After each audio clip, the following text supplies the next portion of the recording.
तो मैं आपसे ये सवाल कर रहा हूँ कि देश को लेकर के अगर चिंता नहीं है कहीं पर, न सरकार में, न विपक्ष में, न लोगों में, न बुद्धिजीवियों में, और हम देश को लेकर के एक एक कल्पना संजोए हुए हैं कि हमारा देश महानतम बनेगा, हम विश्व में फिर एक नया एक शेख चिल्ली की तरीके से हम सोच रहे हैं कि एक हम नए तरीके को अपनाएँगे, और हमारे देश के 2 अडानी और अनिल अग्रवाल, ये 2 ग्रुप जिस तरीके से नीचे गिर रहे हैं, ये हमारी जीडीपी के ऊपर, हमारे अर्थव्यवस्था के ऊपर जितना प्रभाव डाल रहे हैं, किसी को चिंता है ही नहीं इसकी।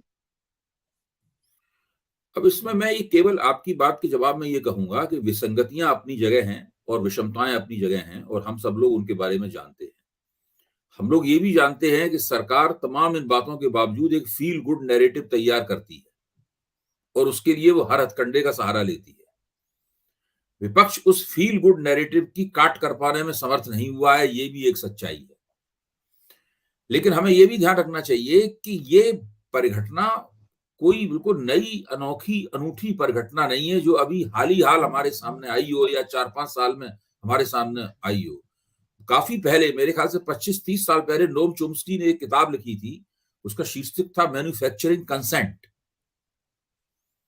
कि जो ऐसे उन्होंने उन तमाम विधियों का उसमें जिक्र किया था जिनका इस्तेमाल करके सहमति गढ़ी जाती है किसी नेता के इर्द गिर्द, किसी राजनीतिक कार्यक्रम के इर्द गिर्द, किसी पार्टी के इर्द गिर्द, किसी सरकार के इर्द गिर्द एक सहमति गढ़ी जाती है। सहमति एक तरह से देखा जाए तो वो एक फर्जी किस्म की सहमति होती है, लेकिन वो फर्जी सहमति भी धीरे धीरे इस चतुराई के साथ गढ़ी जाती है कि लोगों को असली लग जाती है और लोग उस सहमति के इर्द गिर्द अपनी राय बनाते रहते हैं। तो जो राजनीति में सक्रिय लोग हैं, जो सत्ता के दावेदार हैं या सत्ता के लिए प्रतियोगिता कर रहे हैं, उनको ये हथकंडे बहुत दिनों से आते हैं। टेक्नोलॉजी ने इसके अंदर उन्हें एक हथियार और दे दिया है। अब ये काम वो और ज्यादा कुशलता से और ज्यादा सक्षमता से कर पा रहे हैं, इसमें ये बात आपकी सही है। लेकिन मैं ये अभी नहीं मान पाता हूं कि ये हथकंडा हर परिस्थिति में कामयाब होता है। इसका जो सक्सेस रेट है वो पहले के मुकाबले कुछ थोड़ा बढ़ गया होगा, लेकिन ऐसा नहीं है कि सक्सेस रेट इसका 100% है। अब आप देखिए, हिमाचल प्रदेश था, तमाम कोशिशें करने के बावजूद भी हिमाचल प्रदेश में भारतीय जनता पार्टी चुनाव नहीं जीत पाई। इसलिए नहीं जीत पाई कि उसके मुकाबले एक मजबूत विकल्प भी था और सरकार के खिलाफ एंटी इनकम्बेंसी थी। उस एंटी इनकम्बेंसी का लाभ जो है दूसरे पार्टी को मिला और उसमें जनता को कोई भ्रम नहीं हुआ। वो लाभ सीधा का सीधा दूसरी पार्टी को ट्रांसफर हो गया लाभ। त्रिपुरा को आप देखिए, उत्तर पूर्व के चुनाव को आप देखिए, मैं बिल्कुल नया, हिमाचल प्रदेश का चुनाव इससे पहले हुआ था और अब त्रिपुरा के चुनाव को देखिए। त्रिपुरा के चुनाव में पिछली बार जितनी सीटें भारतीय जनता पार्टी को मिली थी, उसके खिलाफ एंटी इनकम्बेंसी थी, उसका नतीजा सामने आया और वो सीटों की संख्या काफी गिर गई। केवल 2 या 3 सीटों से ही उसको बहुमत प्राप्त हुआ, पहले बहुमत ज्यादा था भारतीय जनता पार्टी को। फिर आप देखिए, कांग्रेस ने और सीपीएम ने जो समझौता किया आपस में, उस समझौते की तरफ जनता ने ध्यान नहीं दिया। कांग्रेस के वोट सीपीएम को ट्रांसफर नहीं हुए और सीपीएम के वोट कांग्रेस को कई जगह ट्रांसफर हुए, और इस प्रकार का जो विसंगति हुई उसकी वजह से वो उस मोर्चे ने कोई काम नहीं किया। कांग्रेस को जिन आदिवासियों का, त्रिपुरा के मूल वासियों का समर्थन मिलना चाहिए था, वो समर्थन नहीं मिला, क्योंकि कांग्रेस की ही एक प्रमुख शक्ति थे प्रद्योत राय बर्मन, जो कांग्रेस से बाहर आ गए। उन्होंने त्रिपुरा मोथा नाम की एक पार्टी बना ली। अब प्रश्न ये है कि आप सोचिए इस बात को कि अगर त्रिपुरा मोथा कांग्रेस और सीपीएम के बीच में गठजोड़ हुआ होता तो जो भाजपा के खिलाफ एंटी इनकम्बेंसी थी वो और ज्यादा प्रभावी साबित होती। भाजपा की जो 11 सीटें कम हुई हैं, उसके मुकाबले और भी ज्यादा उसकी सीटें कम हो सकती थी। इतनी सीटें कम हो सकती थी कि भाजपा वहां अल्पमत में आ जाती।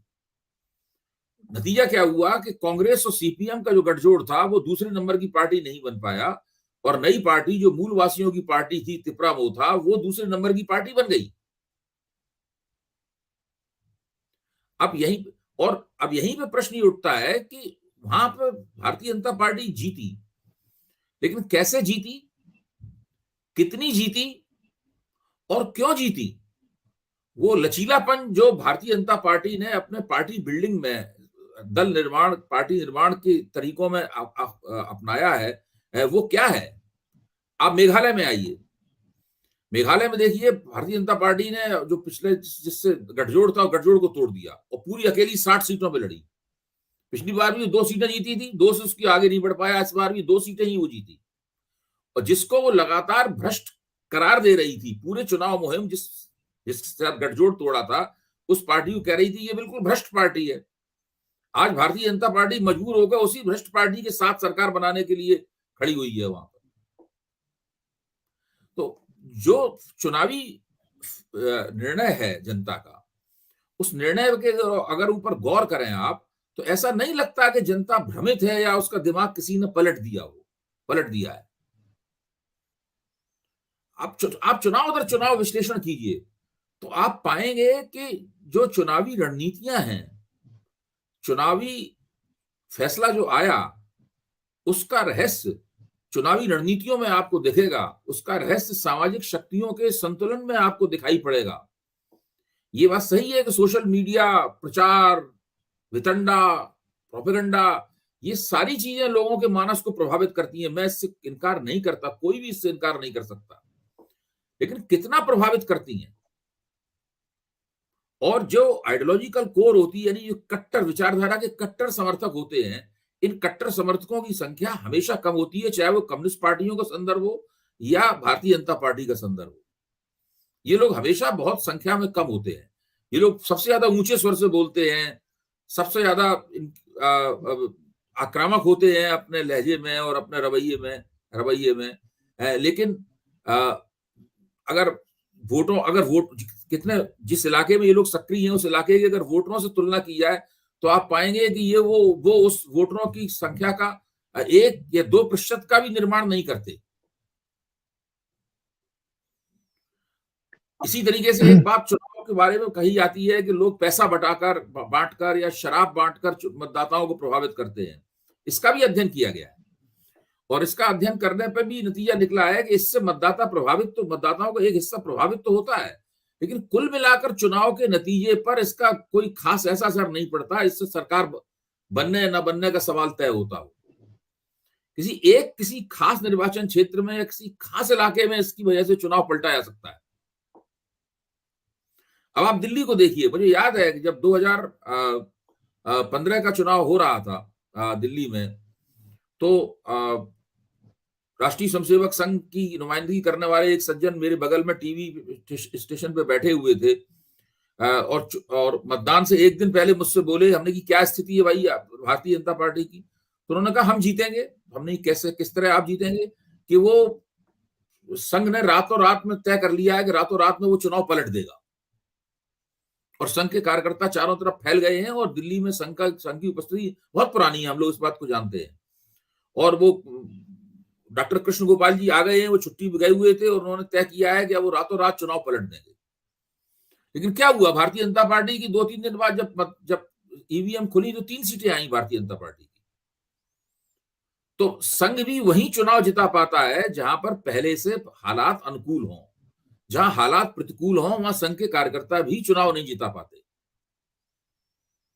अब आप पिछले 2020 के दिल्ली के चुनाव को देखिए, कितना भीषण और भयानक सांप्रदायिक प्रचार किया गया। गोली मारो सालों को, और ये वो, पता नहीं उसकी उन बातों को दोहराने से भी कोई मतलब नहीं है। उससे भी भारतीय जनता पार्टी ज्यादा 3 से अपनी सीट संख्या 8 तक ले जा पाई।